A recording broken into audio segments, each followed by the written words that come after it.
Shalom and welcome to 2 Minutes of Torah. This year is entitled Har Habyit number 84 and number 2 in our Crash Course series.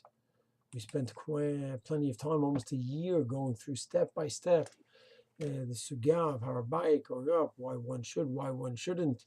And now, as Mitzvah Hashem, we're getting closer to actually ascending, so I'm giving a mini crash course of some of the basic ideas. And number 1 in this mini series, we discussed the reasons why it's so important to ascend. We mentioned about half a dozen reasons, and I think all these reasons of ascending will lead to 200 other reasons, which is having the Mikdash and all the Korbanot, Allah of Tahara back again. A third of our mitzvot almost are missing. Okay, so that's the motivation to go. We see how important it is to go. It's very nice to have a motivation to go, but we need to go through the halachic process and see, halachically, can we go or not? I look at this as a naguna. I look at the Mikdash as naguna. It is a place that's been abandoned by the Jewish people to a degree. Some people, giants, political, religious leaders that said just to give it back to the Gentiles. Others say don't give it back, but don't go up and just leave it alone till Mashiach comes. I look at it as an aguna that's locked up and it needs to be released.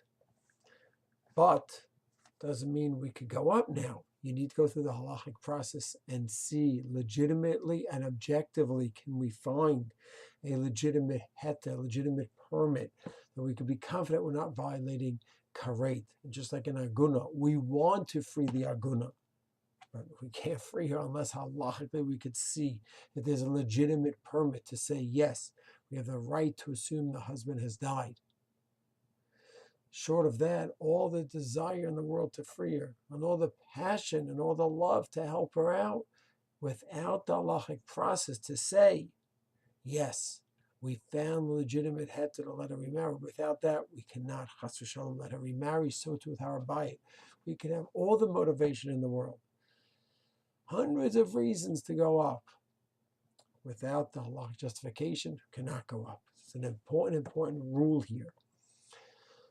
So regarding the halachot of Har Habyit, so I'll just give an introduction to crash course shir number 3. We need to identify the mekomot. What are the places there? And in some, we learn from the midbar. In Sefer Bamidbar, we learn about 3 machanot. In the beginning of Sefer Bamidbar, where the 12 shvatim were, that's machaneh of the shvatim of Yisrael, which has a certain level of kedusha. Then inside it was a Menachem Leviim, where the Leviim lived, and then inside of that was Machane Shechina, where the Mishkan was. Those 3 are translated into the Yerushalayim. Machane of the Shvatim is considered Yerushalayim, not our Yerushalayim today, but Yerushalayim from the Mikdash times. Then the Machane Leviim, that's Har Habyit area, and the Machane Shechina is the Azara.